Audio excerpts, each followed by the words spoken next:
Are you hurt or are you injured? That's a question we would get all the time. Are you hurt or are you injured? And really what that means is, are you a pussy or are you tough? I think the whole system is kind of heartbreaking. Not just one story, but really what we're creating. You know, we're creating a generation of former football players who are addicts and who don't know how to get treatment.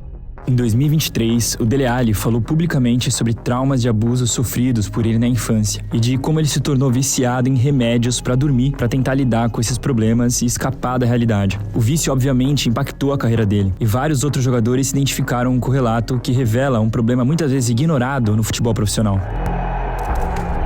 No esporte que virou uma máquina de dinheiro, para se manter na elite, o corpo e a mente precisam estar no auge o tempo todo. E é quase impossível fazer isso sem abusar de remédios.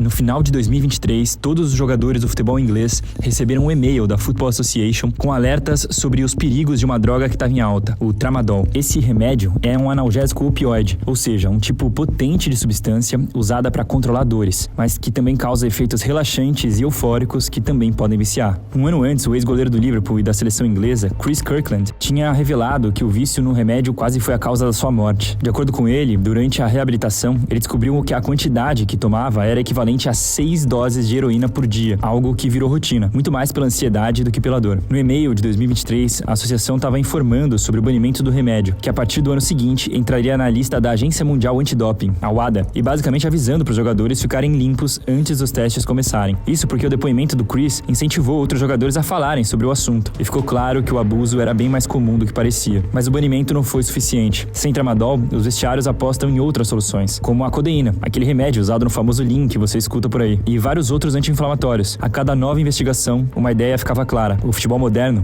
é feito de pílulas.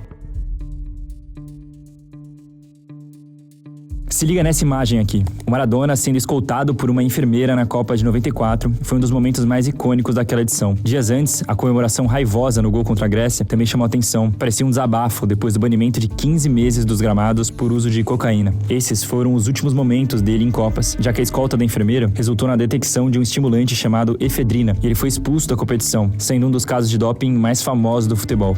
Naquela época, ainda não existia um sistema organizado de testes antidoping pela FIFA. Na verdade, esse esforço é bem mais recente do que você imagina. E por muito tempo, o doping foi um tema quase ignorado no futebol. Nos anos 90, com o esporte cada vez mais intenso e comercial, as drogas ganharam novos sentidos. Era preciso manter o ritmo e a falta de fiscalização ajudava. Os testes da FIFA já rolavam desde 70, mas não de forma esquematizada. Isso só foi mudar depois de alguns escândalos. Em 1998, explodiu o caso Festina, um esquema de doping generalizado no ciclismo, que foi revelado nas vésperas da sua competição mais famosa, o Tour de France. A polícia expôs uma rede de drogas de rendimento administrada pela melhor equipe do mundo, e o caso acelerou a fundação da WADA, que surgia como uma organização internacional financiada por vários países que serviria para criar um código antidoping e unificar protocolos ao redor do mundo. Ainda em 98, o futebol também ficou nos holofotes depois de uma entrevista do técnico da Roma, Zdeněk Zeman, que disse que o campeonato italiano era como uma farmácia. O principal alvo da denúncia do Zeman era a Juventus, que vinha de um período mágico, com 3 títulos nacionais, uma Liga dos Campeões e um Mundial. A entrevista foi a origem de uma investigação que concluiu que entre 94 e 98, justamente na Era de Ouro, o médico da Juve, Ricardo Agricola, dopava seus jogadores principalmente com EPO, um hormônio que faz o sangue carregar mais oxigênio para os músculos e aumenta a capacidade física. Um escândalo com um dos maiores clubes do mundo ajudou a direção da FIFA, que já estava de olho em casos de doping na Liga Francesa, justamente no país que sediaria a Copa de 98. Mas foi só na Copa de 2002 que eles apresentaram um sistema bem definido de testes. Até aquele momento, além da falta de protocolo, o próprio responsável pelo departamento médico da FIFA admitiu que também não existia um esforço de documentação. A maioria dos testes só eram destruídos, e isso impedia investigações futuras. Quando a Operação Puerto explodiu na Espanha em 2006, o médico Eufemiano Fuentes, dono da maior rede de doping da história, insinuou que a lista de clientes contava com grandes clubes de futebol e que se ele abrisse a boca, a Espanha seria expulsa da Copa do Mundo. Isso nunca se confirmou, mas deixou uma pulga atrás da orelha de quem duvidava do uso de drogas no futebol. Depois de criar um sistema, a FIFA manteve a posição e que, diferente de esportes individuais, no futebol o doping quase não existe. De fato, os casos são raros, mas o foco nos estimulantes proibidos esconde um verdadeiro problema generalizado: o abuso das substâncias que estão fora do radar.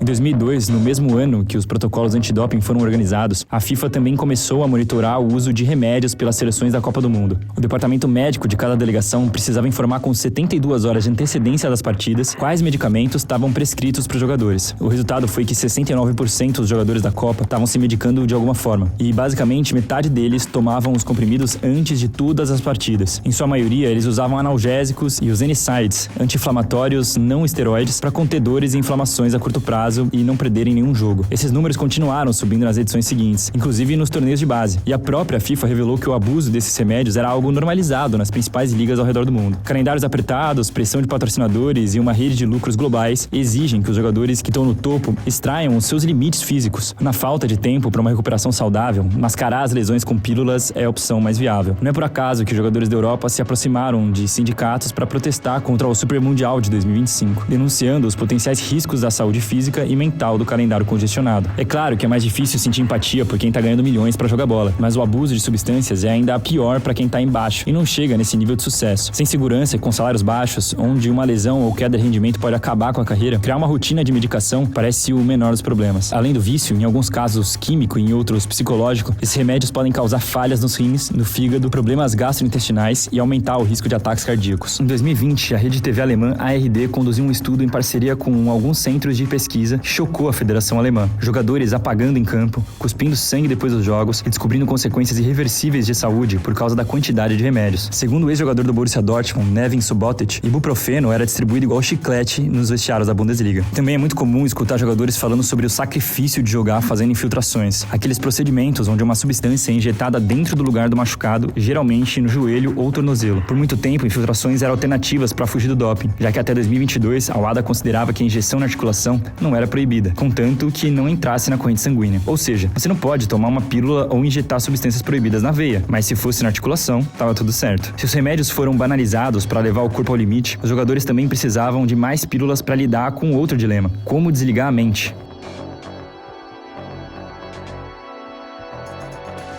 Amarelo. Jailson. Portanto, está aqui o nosso jogador Jailson, qualidade de sono. 5, está amarelo. Isto é para... Eu preciso de falar com ele, perguntar porque é que ele não dormiu.